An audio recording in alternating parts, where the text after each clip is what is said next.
Welcome to another episode of Just a Tip, guys. Will here from Castle Hill. Today we're going to go through the safety bar squat, why you would use it, what we use it for, and what we find the benefits of it, basically. So Rachel's going to be our demo today. Say hello, Rach. Hey. The reasons why we use it, it's another variation of a squat, which is great. It transfers over to our everyday squat, or not everyday squat, but like our high bar, low bar squatters. Also transfers over pretty well to our deadlift as well. If people have got injuries in terms of like their wrists or shoulders and they don't have the mobility to be able to hold the bar, this is a great variation because it allows the athlete to get under the bar and just take that aspect out of it and be able to just grip and grasp bar from there. And focus on just the movement pattern.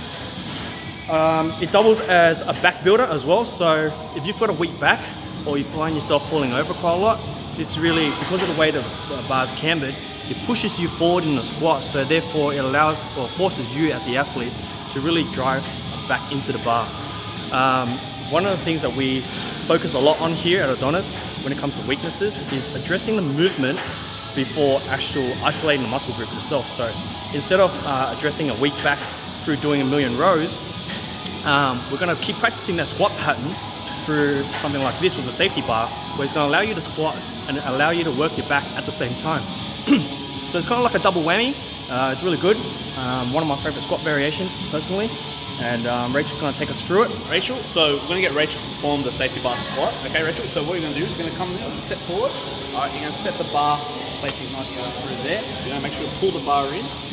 All right, we're going to make sure her feet positioning as well is under the bar, and what we're going to lock through, unlock the hips, coming forward. All right, now stepping back, Rachel.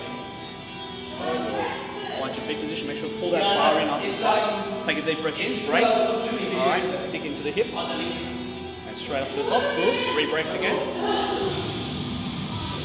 Pull that bar in, good, again. Breaking the hips, chest up, good. Get one more. Good, nice. Alright, walking in. Okay. So what you would have noticed, guys, as she's performing the squat, it does throw her forward a little bit, but by pulling the bar in, it keeps her back nice and strong, nice and tight throughout the squat. As you start loading more and more weight, it's going to be a lot more effective by pulling that bar in nice and tight, because it's going to affect her position as she's coming through the hole. So if you've got a squat where you pretty much collapse at the upper torso, this will really, really help. So if you don't have a safety bar squat, you can do front squatting as a variation for not doing a safety bar, or just working through the high bar. High bar squatting as well does this trick, but a safety bar is obviously a really good tool to use for obviously working up that upper torso and making sure that squat is nice and strong. So yeah, guys, so thanks for joining us. That's the tip for today. Cheers.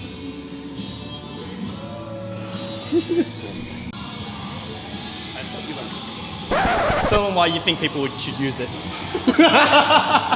It's safe. It has Is this fucking troll? padding.